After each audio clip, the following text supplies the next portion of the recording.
Salam saudaraku, selamat pagi. Semoga kita semua dalam keadaan sehat dan penuh sukacita dalam Tuhan.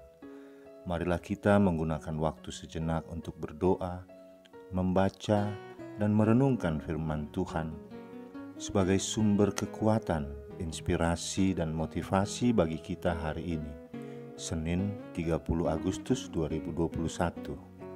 Sebelumnya mari kita berdoa. Bapa di surga, kami bersyukur atas hari yang indah ini, hari yang penuh harapan. Kami akan merenungkan firman-Mu. Kiranya Roh Kudus menerangi hati dan pikiran kami, agar kami sungguh memahami firman-Mu. Dalam nama Tuhan Yesus Kristus kami berdoa. Amin. Firman Tuhan yang menyapa kita hari ini, Lukas 5 ayat 5. Simon menjawab, "Guru, telah sepanjang malam kami bekerja keras dan kami tidak menangkap apa-apa. Tetapi karena Engkau menyuruhnya, aku akan menebarkan jala juga." Demikian firman Tuhan.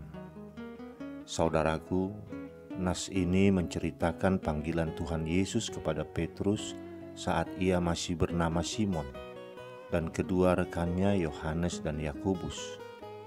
Pada waktu itu, Tuhan Yesus melihat mereka sedang membersihkan jala bersama para nelayan yang lain. Rupanya, semalaman mereka tidak mendapat tangkapan sama sekali. Lalu Tuhan Yesus naik ke perahu Petrus dan meminta dia bertolak ke tempat yang dalam untuk menebarkan jalanya. Sepintas lalu tidak ada yang salah dalam perintah ini, tetapi jika kita perhatikan, perintah ini sangat janggal. Secara logis, Petrus bisa menolak perintah Tuhan Yesus ini. Dia adalah seorang nelayan ulung, sementara Tuhan Yesus dididik sebagai tukang kayu seperti ayahnya. Tentu saja Petrus lebih tahu tentang menjala ikan dibanding Tuhan Yesus. Dan pada waktu itu Petrus belum sepenuhnya tahu bahwa Yesus adalah anak Allah. Dan lagi pada saat itu hari sudah terang. Jika malam sebelumnya saja para nelayan tidak mendapat ikan, apalagi siang hari. Namun demikian Petrus tetap saja menuruti perintah Tuhan Yesus. Dia pun bertolak ke tempat yang dalam dan menebarkan jalanya tepat seperti apa yang diperintahkan Tuhan Yesus. Lalu apa yang terjadi? Ketaatan Simon tidak pernah sia-sia. Ia memperoleh hasil tangkapan yang luar biasa banyaknya, sampai-sampai jalannya pun robek. Bahkan ketika teman-temannya datang membantunya, kedua perahu mereka hampir tenggelam karena terlalu banyak ikan yang didapat.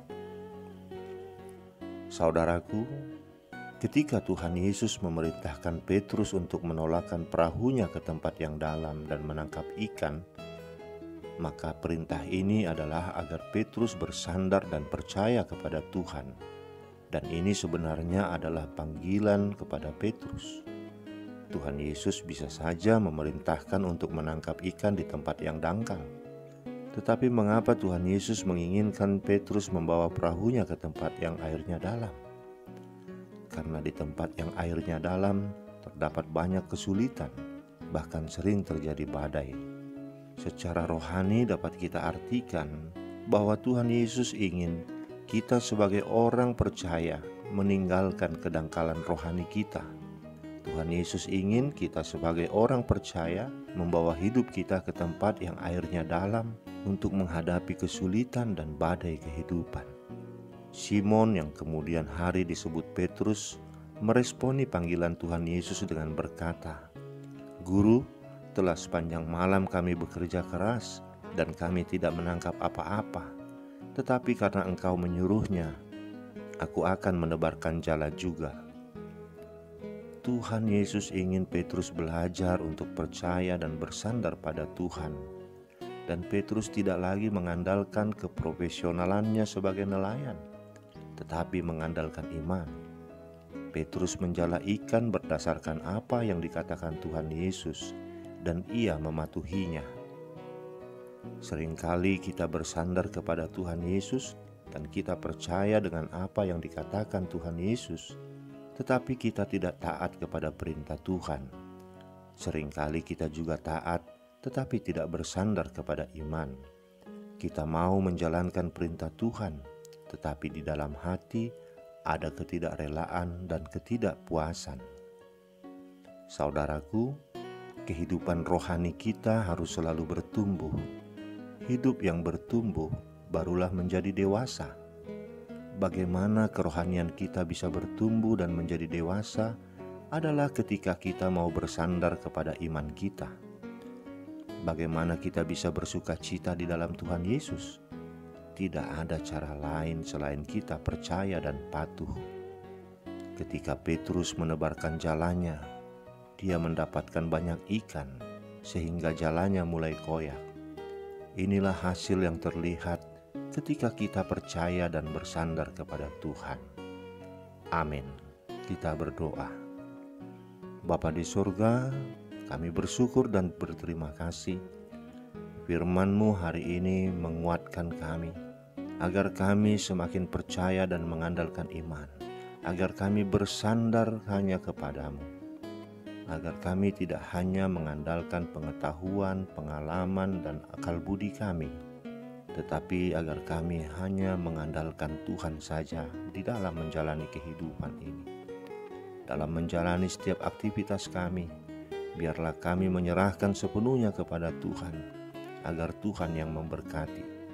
Sebab kami tahu pekerjaan kami di dalam Tuhan tidak akan sia-sia.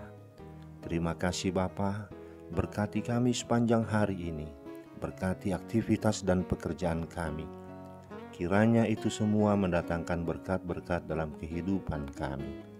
Dan sama seperti Petrus yang kemudian memanggil rekan-rekannya untuk mendapatkan berkat juga, demikianlah kami juga Tuhan ingin membagikan berkat-berkat kami bagi banyak orang. Di dalam nama anak-Mu Tuhan Yesus Kristus kami berdoa. Amin. Selamat beraktivitas saudaraku. Tuhan memberkati kita. Salam.